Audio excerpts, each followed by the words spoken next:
we've split the eternal wall into different segments and the United Kingdom into regions. And each region of the United Kingdom will have its own segment in the eternal wall. Now, this is where you guys come in.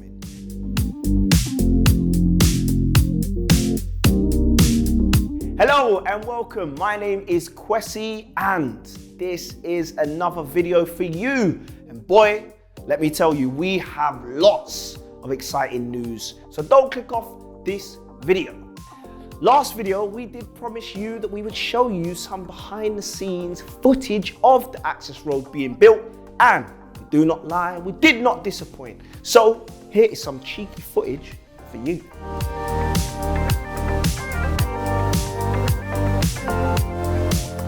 And oh, here's some more footage. Take this.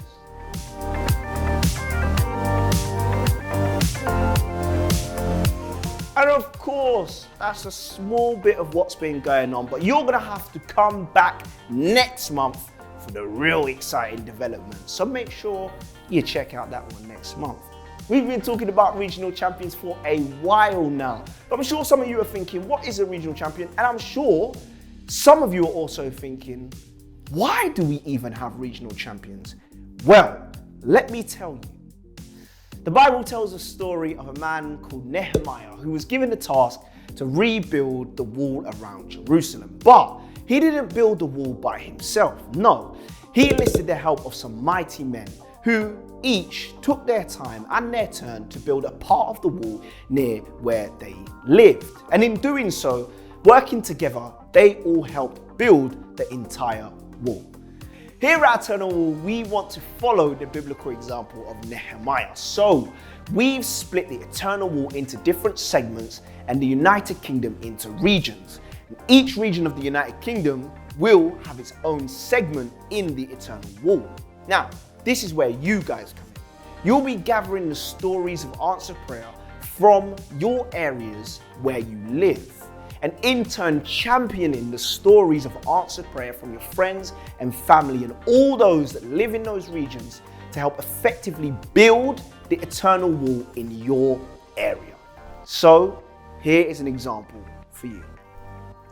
So if you take the city of Cardiff, which has a population of approximately 500,000 people, we would need 970 answered prayers by the time Eternal Wall opens. Or if you live somewhere like Inverness, which has a population of around 47,000, that's 94 answered prayers needed. Or for somewhere like Bakewell, which has under 4,000 people, Eternal Wall will need 8 answered prayers from there before opening day. Now, where do regional champions come into this? Well, they are the people championing, gathering stories of answered prayer in their region. And in the last few videos, you met Danny from Region 7, and you met Philip from Region 4. And if you don't know who they are, you can find out on our website, eternalwall.org.uk/get-involved/region.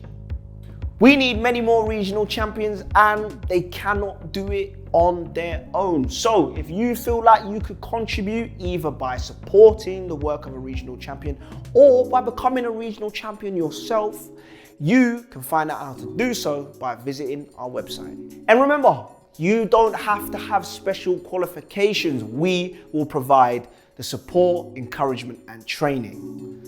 Question: can you make hope visible in your region? Now, it's time to meet another of our regional champions. Hello, my name's Dorothy Houghton, and I'm the regional champion for the Eternal Wall of Answered Prayer for South Nottinghamshire. The Eternal Wall is a massive structure over twice the size of the Angel of the North, made up of 1 million bricks. Each one will have inside, by some amazing feat of technology, a testimony of how Jesus answered someone's prayer. It's being built just outside Coles Hill, Birmingham. You can find more information about it on the Eternal Wall website. I first got involved by processing answered prayer, but now I've become regional champion so I can help gather answers to prayer from my own region. Here's some statistics. For the whole of Nottinghamshire, The Eternal Wall would like to have just under 9,000 answers to prayer, of which they'd like just under 3,000 by the end of April 2024. For the City of Nottingham, they'd like in total just over 3,000 answers to prayer, and they'd like 500 of those to be ready by the end of April 2024. Nottinghamshire is famous for many things. Nottingham lace, its coal mining history, to name but two. I want to remind you of two famous people from this county. This is the house in Sneinton, Nottingham, where in 1829 the great Christian soldier William Booth was born. 14 Nottingtone Place. It's now a museum. He founded the world-famous Salvation Army. It was a Christian organisation originally dedicated to tackling the material and spiritual poverty of the Victorian age. He gave himself the title General as he ran his church army style, with uniform-wearing officers and soldiers in what he called God's Army. The Eternal Wall team is like an army, and we need you to do one of two things or both. Please enlist and help to collect answers to prayer for this region. And two, we'd like you to put your answers to prayer onto the wall. It's very easy to do, just look on the website. Let's be like another Nottinghamshire hero, Robin Hood, who, with his band of merry men and women, robbed from the rich and gave it to the poor. Well, that's what the legend says. But we're not going to steal from the rich, because we are the ones who are rich. We are spiritually rich, and we want to help and give to the spiritually poor. By putting these answers to prayer on the wall, hopefully their lives will change and their lives will be enriched. So please consider prayerfully what you want to do for the Eternal Wall, please, and let's all together make hope visible. Thank you. Amazing. Now, on to some event news. Now, this past month, we've been in Manchester, Lincoln, Knoll and Sully Hole. Now, the common theme throughout our time in these places was the power of answered prayer. So, if you've got an event in your region and you would like for us to come and talk about Eternal Wall, do get in touch and we will see what we can do. Now, looking ahead into the future, some of the team will be at 61 Fusion Festival and at David's 10. So if you're at any of those events in August, come along, say hi, bring your friends, share a story of answered prayer, or they can share one too. We look forward to seeing you. And we want to thank you as always for continually praying for us and keeping you in a loop of intercession. Here's what you guys can pray about for this month. That's all from me, but remember, you can become part of Eternal Wall where you live by becoming a regional champion. Until next month, take care, be blessed, peace. Hey, but before you go, here's a really great story of answered prayer. Check it out. My aunt was like a second mum. She was always there for me and I felt comfortable with her. I could talk to her about anything, even things that I couldn't with my mum.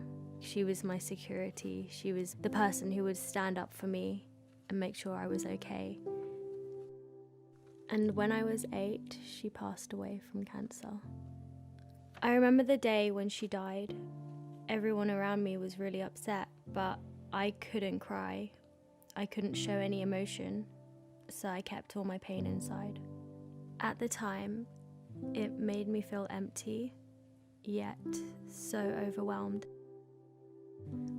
I felt like I needed a really big hug. You feel helpless and vulnerable, and it's annoying because nothing that anyone can say or do will help you. When I was 13, I moved to Hong Kong. I was really sad to leave England because that meant leaving all my friends and my home behind. I showed a lot of anger towards my parents. It was really hard for me to make friends at my new school, and I really struggled with the move. I started to show my emotion by hurting myself. I thought it was normal, but then I went to see a psychiatrist and I was diagnosed with depression and anxiety.